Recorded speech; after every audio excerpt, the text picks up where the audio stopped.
Bonjour à tous et soyez les bienvenus dans la maison de notre Dieu. C'est nous-mêmes qui constituons cette maison. Que la grâce et la paix vous soient données de la part de Dieu notre Père et du Seigneur Jésus-Christ. Je vous invite à la prière.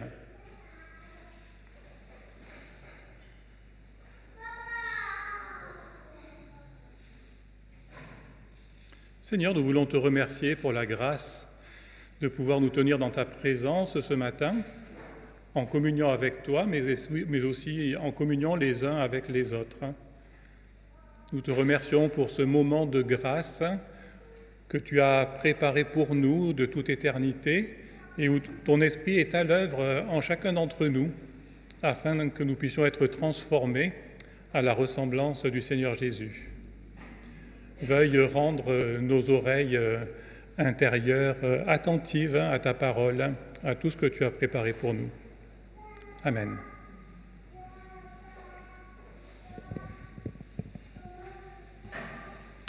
Je vous invite à vous lever pour chanter un premier cantique, spécial dédicace au groupe des hommes qui s'est réuni dimanche dernier et qui a chanté ce chant « À qui il est doux pour des frères de demeurer ensemble ».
Nous voulons maintenant entrer dans un moment d'adoration et je vais lire quelques extraits du psaume 68, les premiers versets qui introduisent le psaume, la thématique du psaume, et un autre passage qui sera cité dans le passage sur lequel Fabio va prêcher tout à l'heure dans l'Épître aux Éphésiens.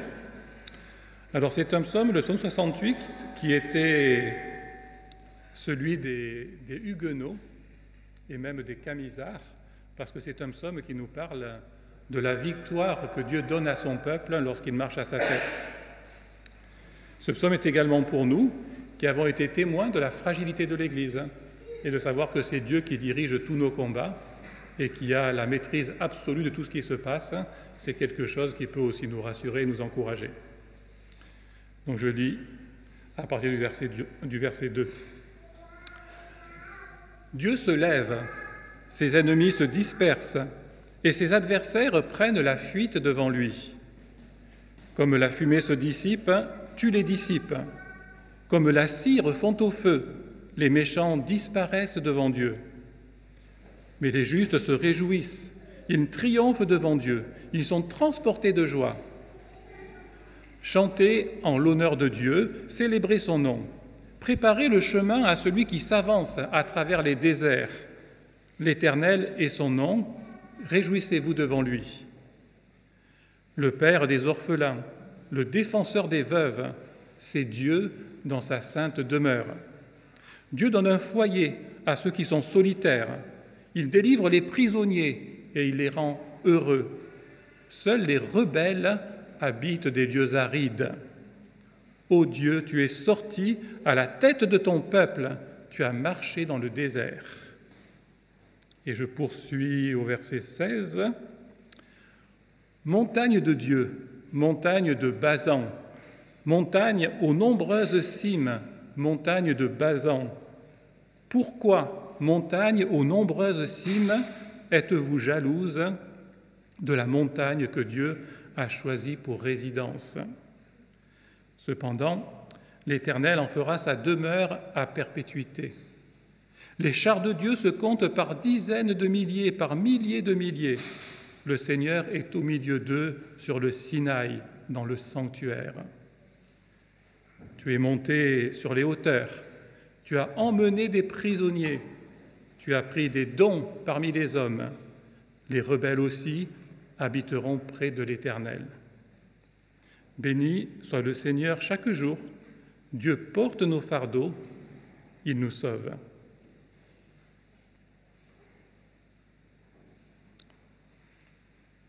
Tu es monté sur les hauteurs, tu as emmené des prisonniers, tu as pris des dons parmi les hommes.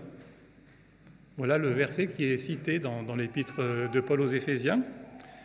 Et c'était l'usage à l'époque de David et de Salomon que lorsque on remportait une victoire, certains des prisonniers en fait étaient utilisés pour certains travaux dans le temple.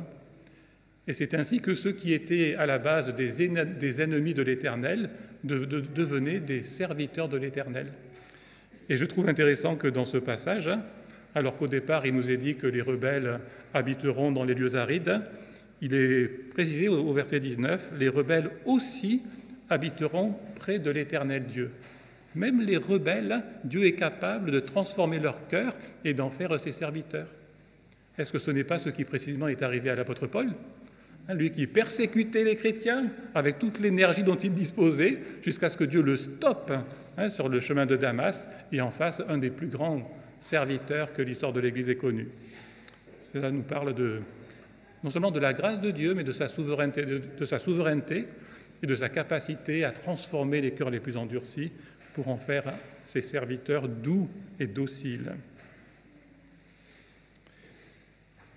Eh bien, imaginez que vous soyez au fin fond des Cévennes, sous la menace des soldats du roi, prêts à vous capturer pour vous envoyer dans les galères.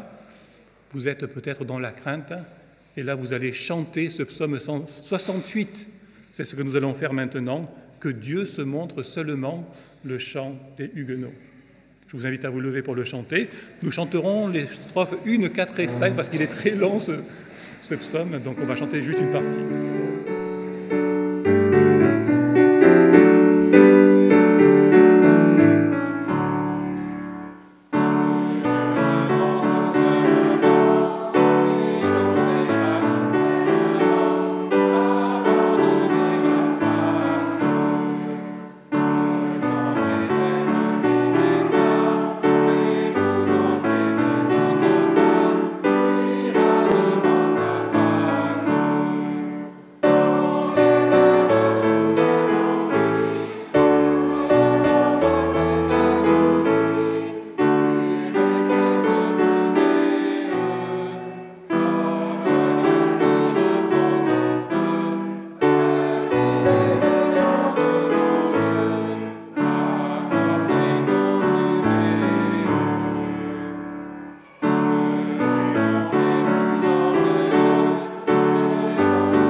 Ça y est, vous voilà rassurés, vous n'avez plus peur des soldats du roi, des soldats invisibles. Voilà, ce Dieu que nous venons d'adorer est aussi le Dieu qui nous fait connaître sa volonté, que ce soit dans sa loi, dans ses commandements, dans les exhortations du Nouveau Testament. Et je vais lire quelques versets au chapitre 12 de l'Épître aux Romains. Je vais lire les versets 3 à 8. Par la grâce qui m'a été donnée, je dis à chacun de vous de ne pas avoir une trop haute opinion de lui-même, mais de garder des sentiments modestes, chacun selon la mesure de foi que Dieu lui a donnée. En effet, de même que nous avons plusieurs membres dans un seul corps et que tous les membres n'ont pas la même fonction, de même, nous qui sommes plusieurs, nous formons un seul corps en Christ et nous sommes tous membres les uns des autres, chacun pour sa part. Nous avons des dons différents selon la grâce qui nous a été accordée. Si quelqu'un a le don de prophétie, qu'il l'exerce en accord avec la foi. Si un autre est appelé à servir en tant que diacre, par exemple, qu'il se consacre à son service, que celui qui enseigne se donne à son enseignement. Et celui qui a le don d'encourager, à l'encouragement, un don très précieux.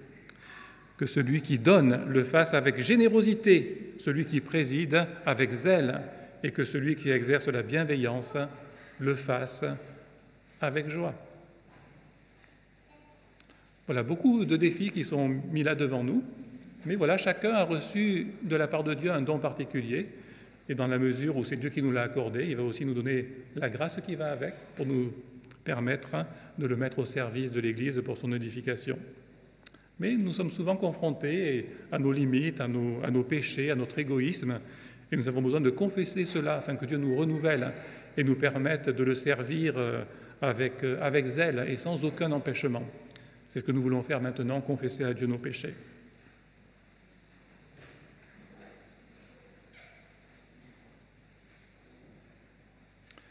Seigneur Dieu, nous nous humilions devant toi.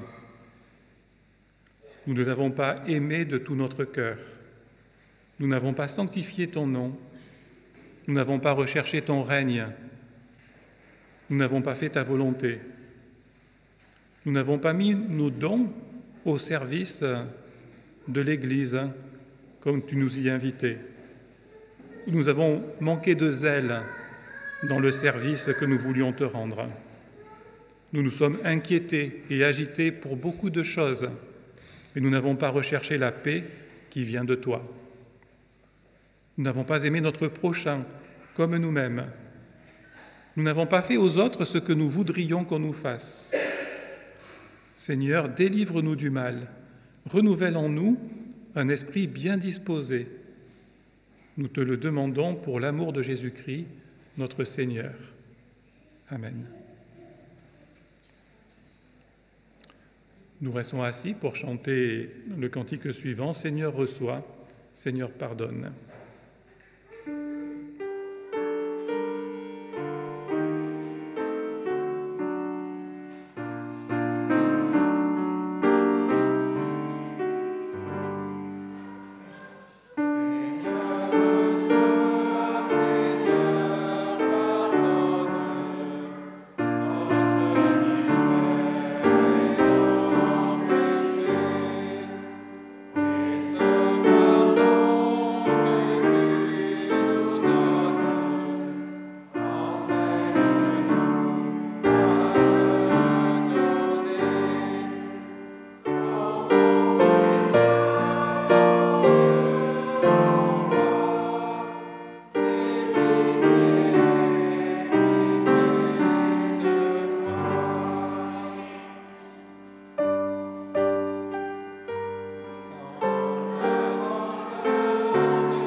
Nous recevons maintenant les promesses de grâce et je lis quelques versets au chapitre 3 de l'épître de Paul aux Romains.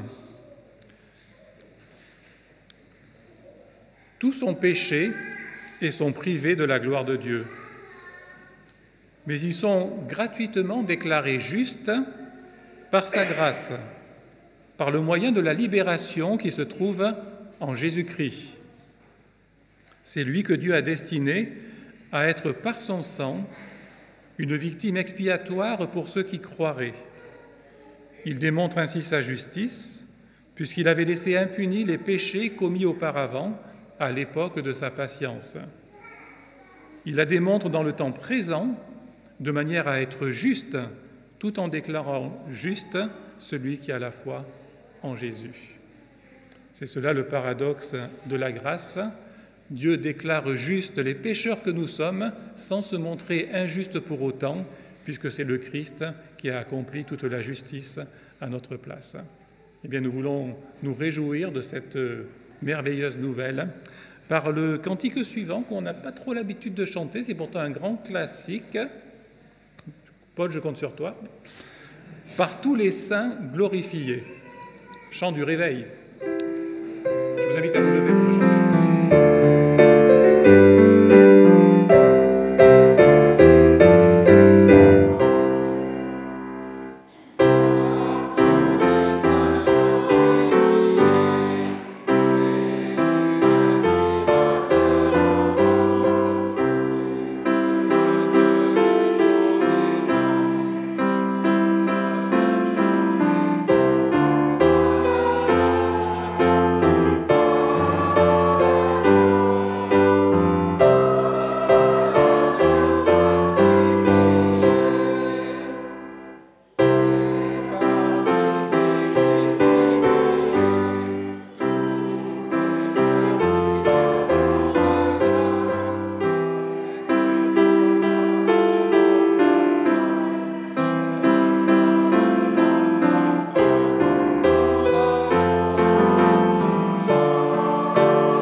Il y a beaucoup de strophes, mais elles sont jolies, reconnaissez-le.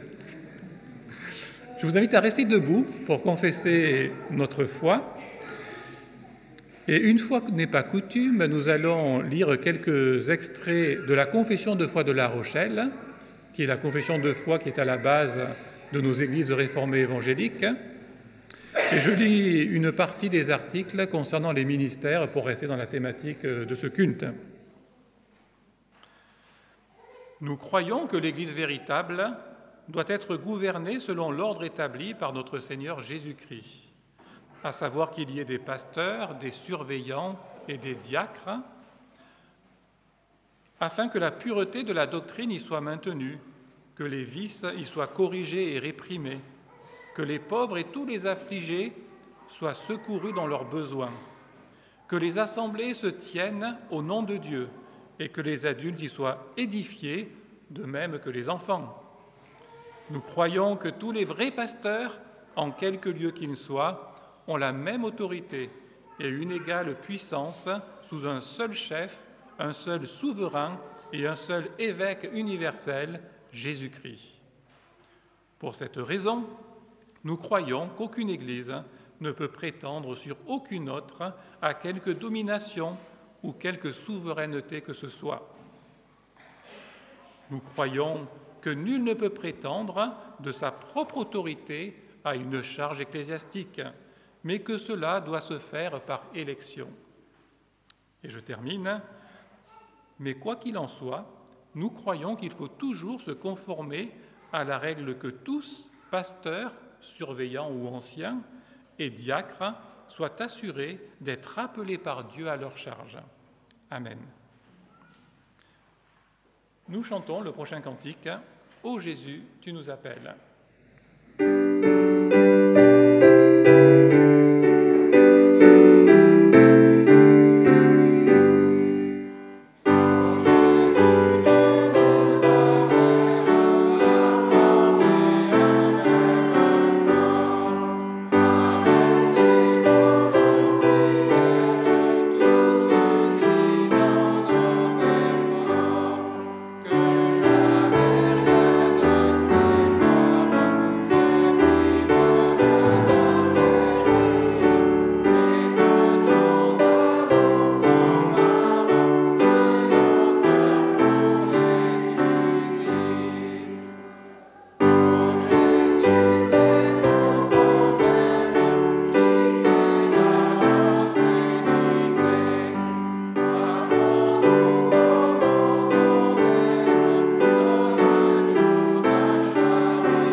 Éphésiens chapitre 4, du verset 7 au verset 16.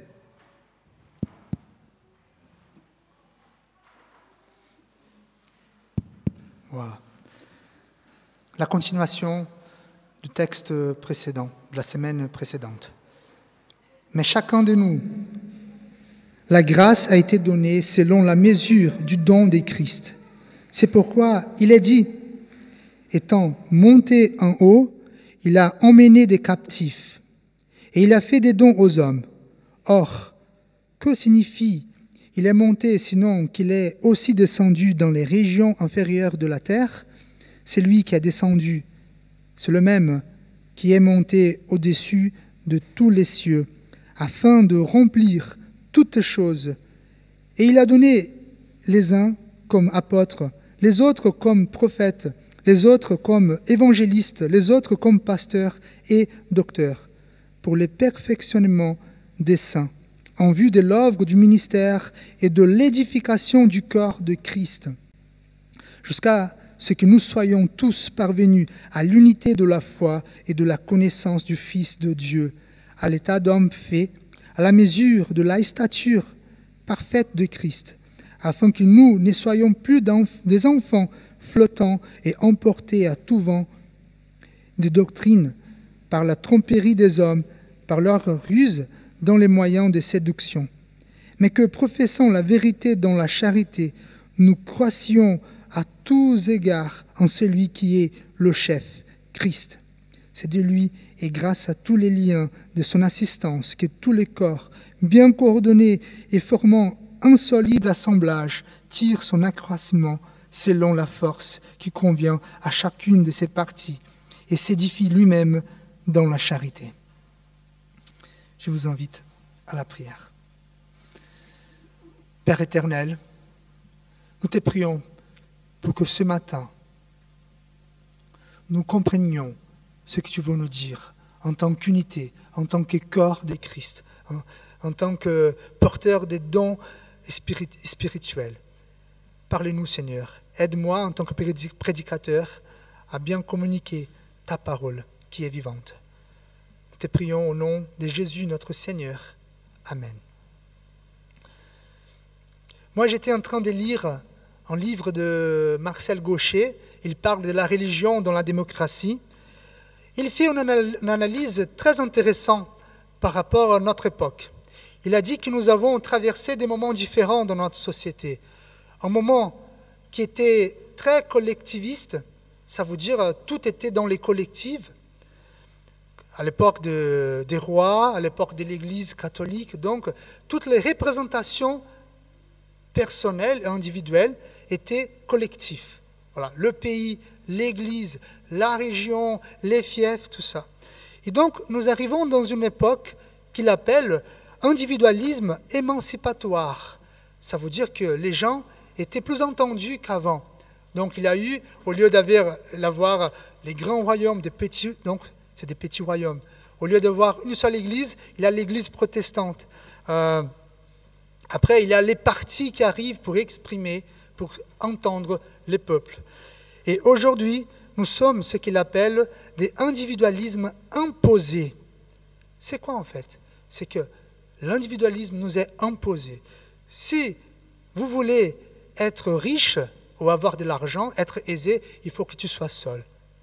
Pas de mariage, pas d'enfants, pas de communauté. Donc, nous sommes dans un moment très difficile que si tu veux réussir dans ta vie, il faut que tu penses seulement à toi. Et on voit que la Bible nous enseigne autrement, que nous sommes une église, nous sommes un corps et que nous devons penser comment nous devons marcher ensemble. Et c'est ça que Paul il parle dans cette lettre, dans ce texte. La lettre de Paul aux Éphésiens met l'accent sur l'Église, son importance dans les plans de Dieu. Et comme nous avons vu, cette lettre peut être divisée en deux parties. Du chapitre 1 au chapitre 3, on voit le développement des aspects doctrinaux du salut. C'est dans cette section que Paul disserte sur la manifestation de la puissance de Dieu pour le salut. Et du chapitre 4 au chapitre 6, Paul va évoquer les implications du salut, les implications de cette doctrine dans la vie du peuple de Dieu. Et Paul, il va affirmer que ces implications du salut seront perçues par la manière dont l'Église marche, par la façon dont l'Église se conduit dans ce monde qui n'est pas évident, qui est difficile. Ceci étant dit, du chapitre 4 à 6, Paul dit comment l'Église doit marcher. Et il commence en disant l'Église doit marcher dans l'unité. Il va dire à la suite, l'Église doit marcher dans la sainteté, dans la lumière, dans l'amour, mais nous sommes dans cette section où il dit l'Église doit marcher dans l'unité. Et finalement, pour marcher dans l'unité, il nous faut, en tant qu'Église, conserver l'unité qui a été fondée et établie par Dieu, par la Trinité, comme nous avons vu la semaine précédente. Et il faut avoir une maturité communautaire. C'est ça qu'il nous parlera ce matin. Alors, la maturité communautaire s'est produite lorsque les chrétiens mettent leurs dons spirituels au service de la communauté. Si nous voulons avoir une maturité communautaire, c'est ça qui Paul nous invite, pour conserver l'unité, pour marcher dans l'unité, il faut que nous, en tant que chrétiens, nous mettons nos dons à la disposition de nos frères et sœurs. À vrai dire, Dieu porte son attention sur l'unité de son Église du corps de Christ. Et c'est pourquoi qu'il s'engage à fournir tous les moyens nécessaires pour que nous puissions édifier et entretenir cette unité. Et ces moyens, quels sont les moyens que Dieu nous fournit? Ces moyens s'appellent dons spirituels. C'est comme un père qui souhaite que son enfant soit un musicien. Donc il ne suffit pas de dire « je veux bien que tu sois un pianiste ». Il faut déjà acheter le piano, il faut payer les cours pour que ça arrive. Et Dieu, il s'engage. Pour que son Église soit unie, il s'engage à nous aider. Donc je voudrais, un premier point là, Dieu nous donne une diversité des dons pour la maturité.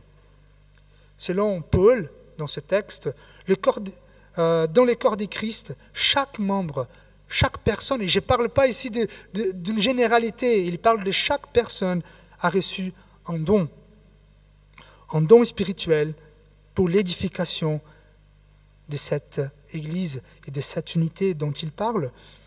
Le texte dit que Dieu donne des dons selon la mesure faite par Christ. C'est-à-dire que Dieu, il ne vient pas, que Christ ne vient pas, il donne des dons en vrac. Voilà un peu de diaconie, voilà un peu de prière, un peu de foi. Non, Jésus, il vient dans l'Église, il prend en compte minutieusement chaque détail de l'Église, comme un tailleur qui vient mesurer la personne pour donner, pour rendre un vêtement parfait. Donc, Jésus, il vient pour nous connaître, voir chaque détail de notre Église, notre région, la langue, les pays, les caractéristiques, les points faibles et les points forts de notre Église, pour enfin distribuer les dons selon son projet. Alors, vous savez quelle est la différence entre Didier Deschamps, pour ceux qui ne sont pas formés dans le foot, c'est le coach de l'équipe de France. Quelle est la différence entre Didier Deschamps et Jésus? Bon, il y en a pas mal de différences quand même, mais Didier Deschamps, il a un projet dans son esprit, gagner la Coupe du Monde. Donc là, son projet, il va choisir les meilleurs joueurs de la France pour mettre en chaque poste pour qu'il puisse réussir son projet. Jésus, il regarde son Église, il voit tous ceux qui sont là. Il ne regarde pas les meilleurs. Et là, dans son projet, il va donner des dons à chacun dans cette Église pour que son projet puisse réussir. Donc c'est pour ça que nous n'avons pas besoin d'être jaloux des dons des autres. Chacun a son rôle dans ses projets. Et nous pouvons voir que ces dons étaient grâce à la victoire de Christ, comme les psaumes que Jean-Philippe a lus. Paul, il a l'intérêt de montrer comment et pourquoi nous avons des dons. Il va lire le psaume, « T'as monté en haut, il a emmené des captifs, il a fait des dons aux hommes. » Il décrit, en fait, nous avons des dieux parce que Jésus est descendu à la région inférieure de la terre. Ici, il ne parle pas des enfers, il parle de notre monde. Il est venu, il est vainqueur.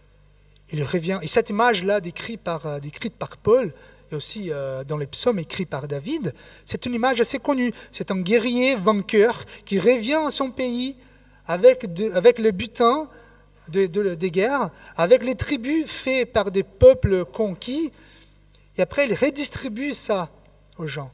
Et Jésus a fait ça. Il vient sur cette terre. Il vainc ses ennemis. Il va vaincre ses ennemis. Qui étaient les ennemis de Dieu? Est-ce qu'il était un peuple tel? Non. C'était Satan, le péché et la chair. Il vient pour vaincre ses ennemis et après il nous rend des dons. Il distribue ses dons. Ça veut dire, frères et sœurs, que les dons n'étaient pas gratuits. Alors, que faire de ces informations? D'abord, reconnaître que tu as un don, et même plusieurs dons. On ne sait pas. Et tu ne peux pas nier ce fait. Dès que tu crois que Dieu est ton Seigneur, tu as reçu un don. Peut-être tu ne l'utilises pas, ça c'est une autre chose, mais tu en as un, même plusieurs. Après, Dieu il donne plusieurs dons, ce n'est pas un seul genre de dons. Il a une feuille à la table là avec une liste de dons. Voilà, vous pouvez vous trouver dans quelques dons. Les dons ne sont pas pour le développement personnel, mais pour l'équipe, pour l'Église. C'est pour suivre les projets des dieux, pour les projets du royaume de Dieu. Bien évidemment, il y a de bonnes choses quand tu as des dons. Par contre, ce n'est pas pour utiliser chez nous, ce n'est pas pour utiliser dans notre travail. Pourquoi ? Parce que cela ne marchera pas. Les dons, c'est pour l'édification de l'Église. Il ne faut pas oublier que tu les as grâce à la mort de Jésus. Pour toi, les dons ont été gratuits. Mais pour Christ, pour Dieu, cela a coûté très cher. C'est pour cela, frères et sœurs, ne gâche pas vos dons. Ne cache pas vos dons. Donc là, on peut dire, très bien, j'ai des dons, je suis doué, j'ai des puissances spirituelles. Mais pour Dieu, il ne suffit pas d'avoir seulement des dons, mais il faut savoir les employer, les utiliser. Il est nécessaire même de maîtriser nos dons. Et pour comprendre les dons, pour les maîtriser, savoir comment les entretenir, Dieu a prévu les modes d'emploi et des professeurs pour nous aider dans cette tâche. C'est pour ça qu'il va faire une liste au verset 11 des dons de la parole. Il va parler des apôtres, des docteurs, des pasteurs, tout ça. Donc des personnes qui vont aider à préparer les croyants pour les services, pour édifier l'Église. Et on voit ici une liste très limitée, on est d'accord, comme nous avons vu, comme Jean-Philippe a lu aussi, il y a plusieurs dons. Ils ne sont pas restreints aux apôtres, prophètes, évangélistes, pasteurs et docteurs. Mais ce sont ces personnes-là qui vont nous aider à comprendre nos dons. Alors, et pourquoi une liste très limitée ? C'est parce qu'on parle ici des dons, ce qu'on appelle formateurs. Ce sont des dons qui vont nous aider à comprendre mieux les dons que chacun a. Il faut bien dire aussi que Paul ne veut pas faire une théologie des dons. C'est un texte trop court pour parler, voilà, Paul est en train de faire une théologie. Non, pour faire une théologie, il faut prendre plusieurs textes dans l'Ancien, dans le Nouveau Testament. En fait, il veut seulement dire que nous pouvons être au service les uns des autres, que nous ne devons pas rester assis, mais que nous pouvons, déjà nous avons des dons et nous pouvons connaître notre don. Il faut que nous ayons cherché à apprendre. Mais il faut faire attention quand même, parce qu'ici, Paul ne parle pas des offices, des postes. Il n'est pas en train de parler du poste de pasteur, du poste d'ancien. Il parle des dons, ce n'est pas pareil. Les dons viennent de Dieu, il donne à qui il souhaite. Et les postes, c'est différent. C'est l'Église qui va élire les pasteurs, les diacres, les anciens. Et autres, il ne parle pas des dons qui sont restreints en genre. Ce n'est pas restreint aux hommes, ni aux femmes, ni aux jeunes, ni aux vieux. Ce sont des dons qui sont donnés à toute l'Église. Bien évidemment, je suis pasteur, mais est-ce qu'il y a parmi vous des gens qui ont les dons du pasteur, comme il cite ici ? Je pense que oui. Je pense, parce que les dons sont donnés à tout le monde. Donc c'est une question d'apprendre. C'est ça qui Paul veut met l'accent. En fait, c'est comme aller à la salle de sport. Tu arrives à la salle de sport, il y a tout un tas d'appareils pour faire la musculation, pour maigrir, peu importe. Mais si nous ne savons pas utiliser les appareils, ça pourra nous blesser. Si nous ne savons pas le but déjà, alors vous voulez maigrir, vous voulez être musclé, vous voulez fortifier en muscles. C'est pour ça qu'il faut des professeurs des salles de sport pour nous instruire comment utiliser l'appareil. En fait, comme Paul va dire à partir du verset 12, c'est apprendre à utiliser les dons. C'est pour le perfectionnement de saints. Alors ces mots-là signifient préparer quelque chose pour la rendre utile. Donc là, Paul dit que si nous savons bien utiliser nos dons, nous serons perfectionnés. Ça veut dire nous serons préparés pour rendre nos dons utiles. Pourquoi ? Pour le service, pour servir les uns les autres. Et ce service va quand même, comme dit le texte, va édifier le corps de Christ. Et là, les mots qu'il emploie, c'est un mot de l'architecture. Ça veut dire bâtir. Donc les services les uns des autres vont nous faire grandir pour être comme Jésus. Alors je vous donne un autre exemple. Peut-être que vous avez déjà eu une expérience avec les meubles Ikea. Donc imagine une maison pleine de cartons des meubles Ikea. Donc ils sont utiles ces meubles-là? Pas encore. Peut-être pour faire une petite table, mais pas. Donc qu'est-ce qu'il faut faire? Décartonner les meubles, n'est-ce pas? Après il faut prendre les outils, prendre les modes d'emploi et commencer à monter pour que la maison se rende utile. Donc la maison, pour faire le parallèle, c'est l'Église. Les meubles, c'est moi et toi. Les outils sont les dons spirituels, voilà. Et les modes d'emploi, c'est ceux qui ont les dons de la parole. Vous voyez? Alors, les uns ont besoin des autres. En fait, nous devons absolument nous préparer pour utiliser nos dons, nous préparer pour être utiles pour nos frères et sœurs. Alors, ça peut venir des anciens, des pasteurs, mais ça peut venir aussi des professeurs. Il y a des professeurs qui sont montés avec les enfants pour enseigner, pour apprendre les enfants. Il y a des professeurs ici aussi, des gens qui ont ces dons d'enseignants. Il y a aussi chez ceux qui sont élus pour être anciens, mais aussi chez les paroissiens. Je suis certain de ça. Ce n'est pas des dons exclusifs.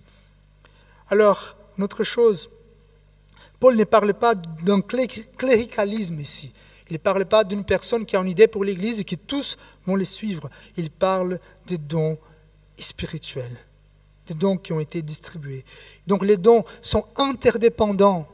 Il n'y a pas un don qui peut marcher tout seul. L'enseignant, il a besoin de ceux qui prient. Il a besoin aussi de ceux qui ont la foi, qui ont la libéralité. Les dons sont interdépendants. Je souhaite vraiment que nous soyons unis et pour cela, il nous donne des dons. Il nous donne des enseignants pour qui cela nous rend préparés pour le service. Alors Paul il a établi 2 points de repère. D'abord, nous avons des dons et nous devons nous préparer pour le service. Et après cela, Paul explique le but ultime des dons, qui est notamment la maturité de l'unité, la maturité communautaire. Paul, il dit que le processus lent et progressif de l'édification de l'Église offre aux croyants l'unité de foi, connaissance et amour. Ça veut dire que cette édification nous amène vers la maturité chrétienne. Alors, c'est quoi cette maturité? Comment nous pouvons la comprendre? La maturité est la ressemblance à Christ. Penser, agir, aimer comme Christ. C'est là au niveau individuel, mais au niveau collectif aussi. Il y a un théologien qui dit « Le Christ glorifié fournit la norme vers laquelle son peuple doit viser, le cœur de Christ. » Voilà, nous devons être comme le cœur de Christ. Et le corps de Christ ne peut pas se contenter d'être inférieur à la perfection du Christ personnel. Qu'est-ce qu'il veut dire par là? En fait, ma sainteté, ma maturité personnelle en tant que chrétien ne doit pas être supérieure à la maturité de l'Église communautaire. C'est intéressant cela. Pourquoi? Parce que moi je peux me croire très très mature en tant que chrétien et dire mon Église elle n'est pas mature. Il ne peut pas avoir ce décalage. Si, comme je vous ai dit une fois, il ne peut pas avoir le décalage entre le salut que nous avons dans nos cœurs avec ce que nous sommes extérieurement, il ne peut pas avoir non plus un décalage entre la maturité personnelle des chrétiens et la maturité communautaire. Je suis mature, tandis que mon Église est immature. Ce n'est pas l'idéal. Cette maturité, il faut que ça soit transmise pour toute l'Église. La maturité, comme on voit dans le texte, a 2 bénéfices. D'abord, elle chasse l'immaturité. Selon Paul, l'immaturité sont propres enfants. Et l'exemple qu'il va donner, un bateau au gré du vent. Et malheureusement, chers amis, les chrétiens immatures, les églises immatures, sont souvent ouverts aux fausses doctrines, aux faux maîtres. Et pour cette raison, l'Église a vraiment besoin des dons pour se fortifier. Et on voit quand même que la maturité apporte la croissance, une croissance équilibrée. Alors, si on pense à un enfant, il doit développer dans plusieurs domaines, spirituel, physique, émotionnel, intellectuel. Et ce n'est pas bien qu'un enfant développe un domaine ou autre sans développer tout le reste. Je vous donne un exemple de ma fille. J'espère qu'un jour elle ne regarde pas cette prédication. Mais Olivia, elle est au niveau moteur, elle a développé très vite. Elle a grimpé avec sa sœur, elle a couru, elle a accompagné sa sœur. Mais au niveau émotionnel, ce n'était pas pareil. Elle avait du mal à gérer ses émotions. Donc on voyait une petite fille qui pouvait suivre les enfants plus âgés, mais au niveau émotionnel, pas du tout. Donc on voit ces déséquilibres, il fallait régler. Il fallait penser, être proche d'elle. C'est ça l'Église aussi. On ne peut pas développer des domaines sans développer les autres. Il faut que nous croissions ensemble et unis. Et cette croissance, comme dit le texte, fortifiera l'unité. La maturité et la croissance du chrétien individuel fortifiera les chrétiens en tant que corps de Christ. Et cela fera, et je suis en train de finir, un cercle vertueux. Pourquoi ? Parce que les dons au service des chrétiens gèrent l'édification, l'unité, et l'unité, la gloire de Christ. Et ça revient dons au service, édification, unité et gloire de Christ. Voilà. Une église unie est les fruits d'une église mature. N'oubliez pas ça. Une église unie est les fruits d'une église mature. Alors, quelques applications pour ces points. Maturité des chrétiens dépend des dons des chrétiens. Donc, si nous voulons être matures, il faut que nous prenions profit des dons de nos frères et sœurs. C'est pour ça qu'il faut que nous soyons ensemble.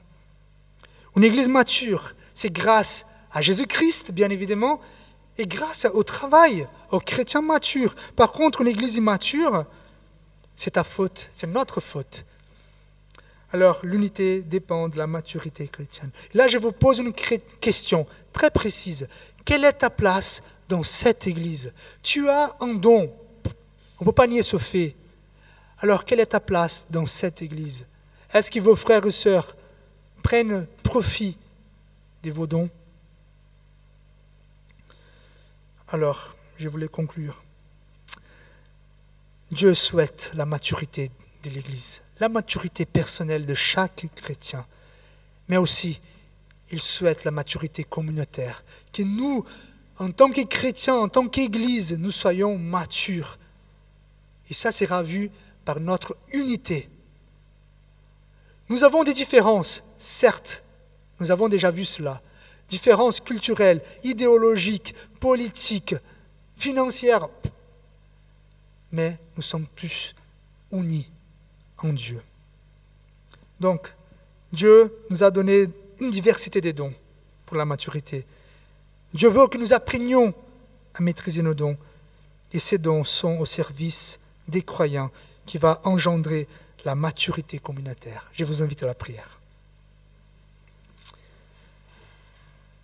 Seigneur, merci de fournir tous les moyens pour que nous soyons unis. Merci de nous dire que tu te préoccupes avec notre unité. Pas que ça, tu nous donnes des dons. Tu nous donnes des gens pour nous aider à les comprendre. Et nous pouvons être édifiés, Seigneur, pour que nous soyons matures et semblables à Jésus-Christ. Tu veux que nous soyons à la stature de Jésus-Christ en tant que corps. Aide-nous, Seigneur. Aide-nous, Seigneur, à chasser l'individualité imposée, Seigneur, à chasser l'immaturité. Aide ton Église, Seigneur, avec ton Saint-Esprit. Nous te prions au nom de Jésus. Amen.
Je vous invite à la prière d'intercession.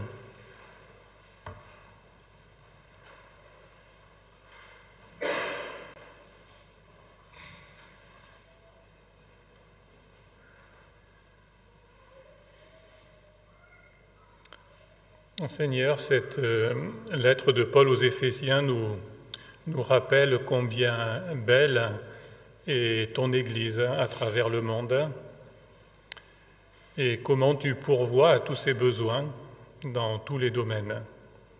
C'est cette Église universelle que tu as suscitée et dont tu prends soin que nous voulons te remettre ce matin.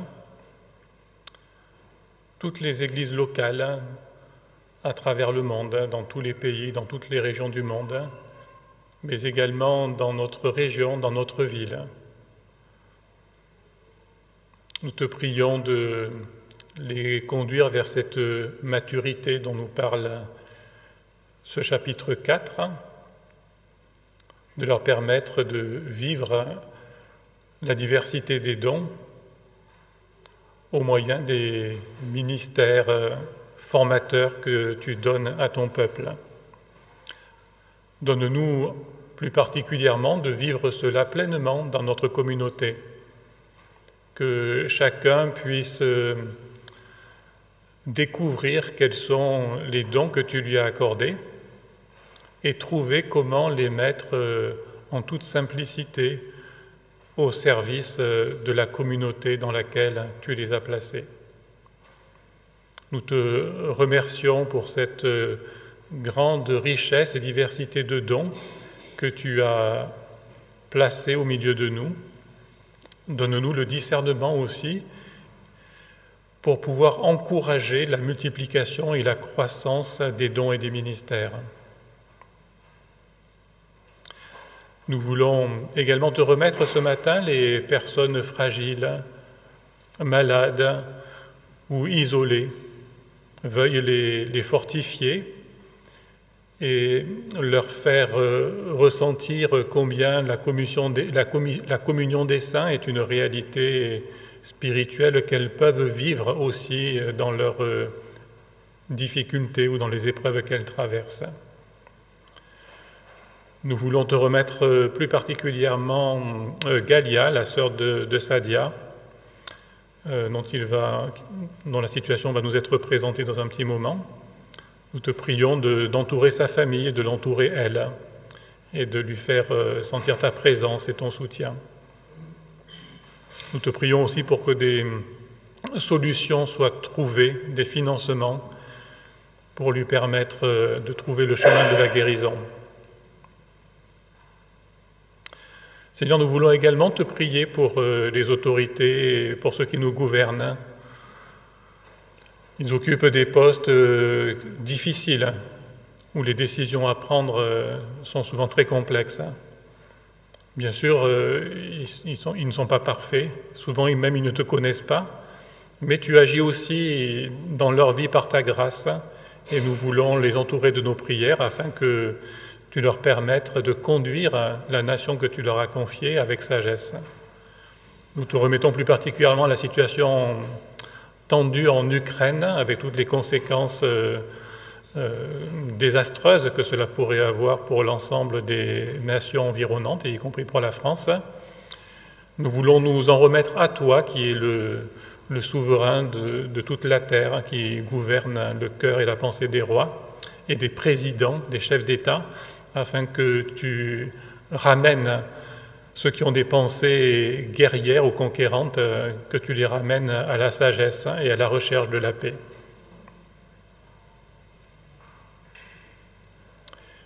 Et nous te demandons toutes ces choses au nom de notre Seigneur Jésus-Christ, qui nous permet de nous approcher avec assurance du trône de ta grâce. Amen. Voilà, nous allons, avant de conclure ce culte, donner la parole à Sadia et Jean-Pierre, qui vont nous présenter un peu la situation de Galia, donc Galia qui est la sœur de Sadia, ou c'est Jean-Paul qui va... Bon, voilà, c'est le moment où vous pouvez venir.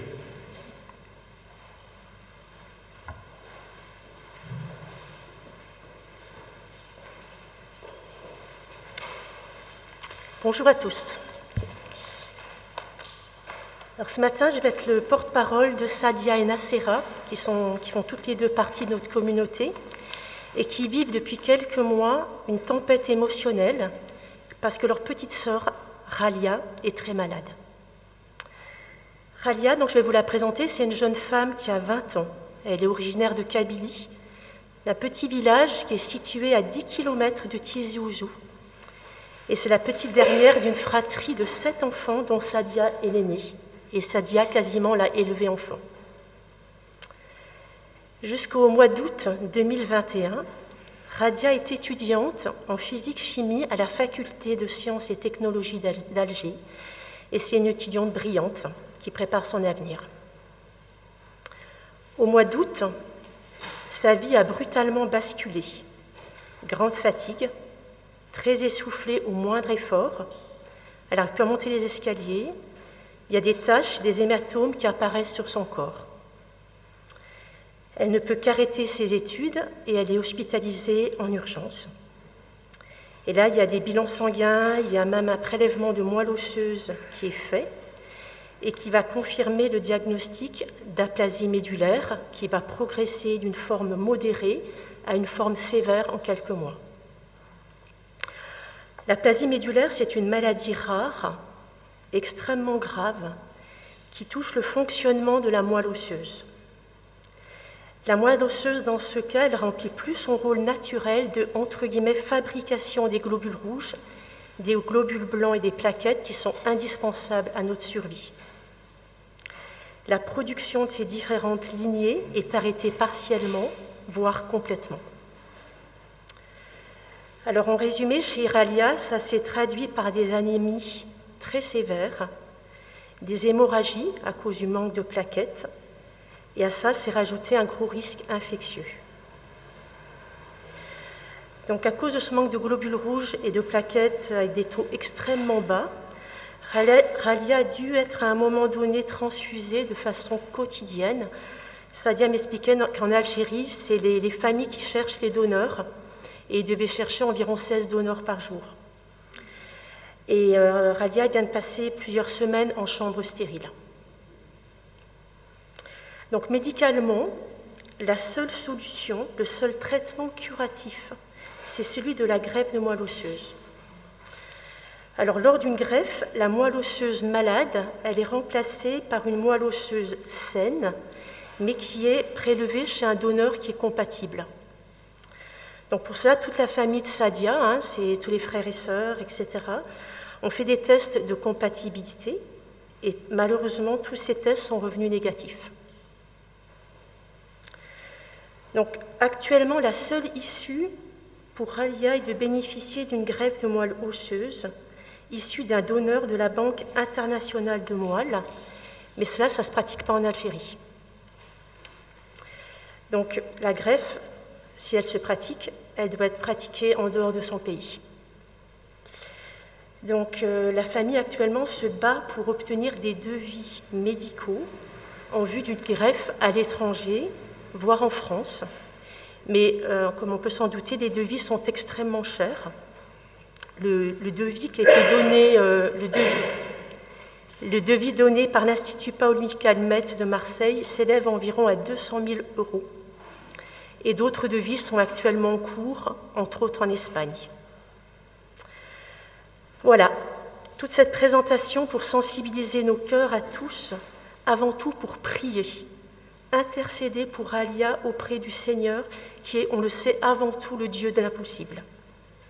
Et c'est vrai que nous sommes face à un vrai défi à vie humaine. Alors cette présentation, c'est aussi pour proposer à ceux qui le souhaitent, qui le peuvent, qui ont ça à cœur d'aider financièrement. Et Jean-Paul va vous parler de cela dans un instant. Et tout d'abord, je vais laisser la parole à Sadia, qui va nous lire un poème écrit par sa sœur il y a quelques jours. C'est un poème qui a été écrit donc en kabyle, qu'elle a présenté lors d'une interview à la télévision algérienne.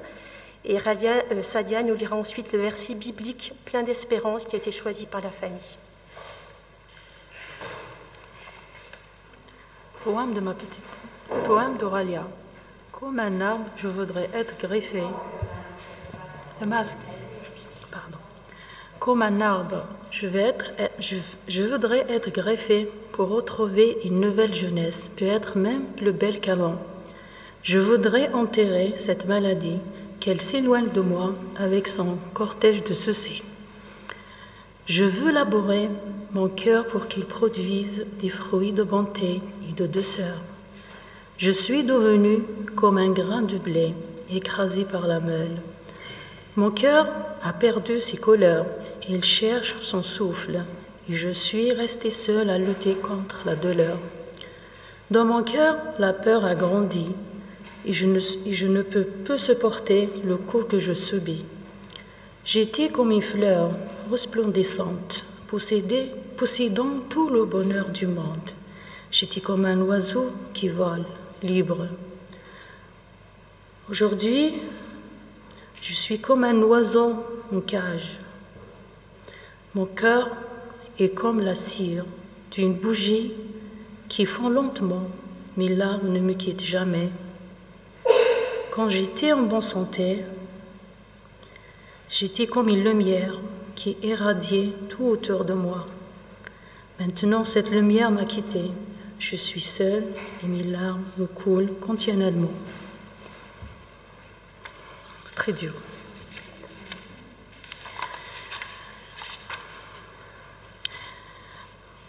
Voilà le verset qu'on a choisi, qu'on dit aussi à Ralia. Ne crains pas, je suis avec toi. Ne sois pas troublé, je suis ton Dieu. Je t'ai fermé, oui, je t'aide. Je te soutiens de ma main victorieuse. Amen.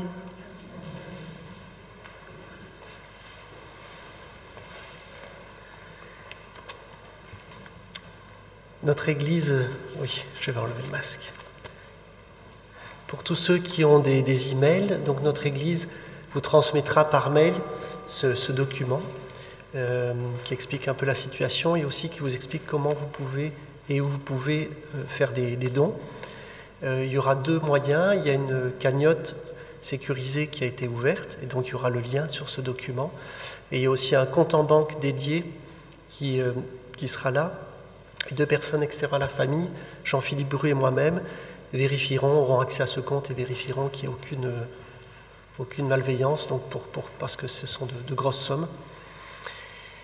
Cette somme de 200 000 euros, à vue humaine, elle est quasi impossible ou impossible à atteindre, vous vous en doutez.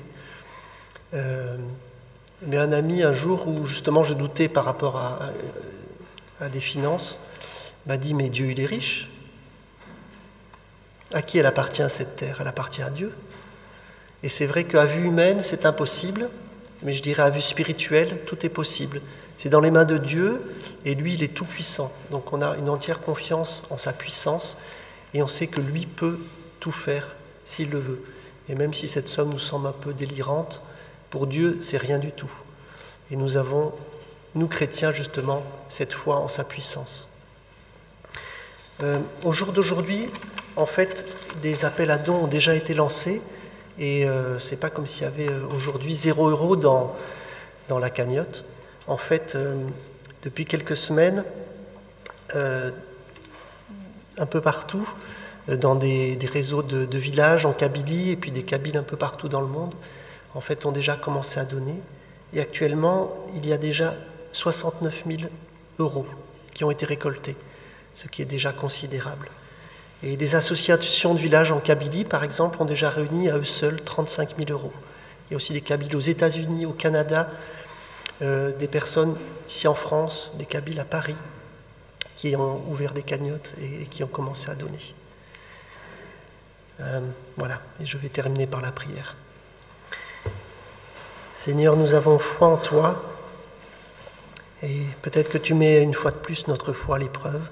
Nous te demandons d'agir puissamment par rapport à cette situation, que chacun d'entre nous puisse sentir ce qu'il peut faire suivant ses dons. Certains ont des dons, sont riches en argent, d'autres sont riches peut-être en connaissances, en réseau, en prière. Comme nous l'avons vu dans la prédication, nous avons tous des dons différents. En tout cas, agis par rapport à cette situation et donne beaucoup de force et de courage à Ralia. Amen. Je vais juste rajouter qu'on a mis au fond du temple une carte pour ceux qui veulent écrire un petit mot pour Alia. Il y a une carte sur la petite table au fond à gauche.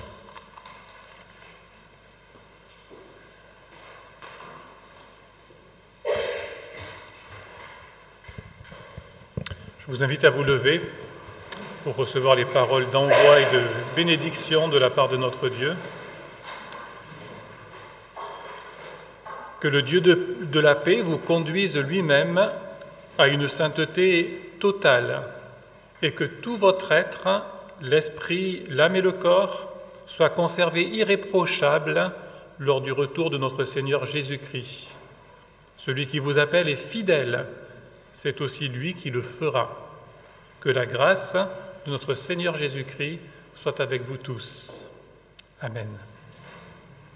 Et nous chantons un dernier cantique, qui est donc dans le ciel.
Bon dimanche à tous.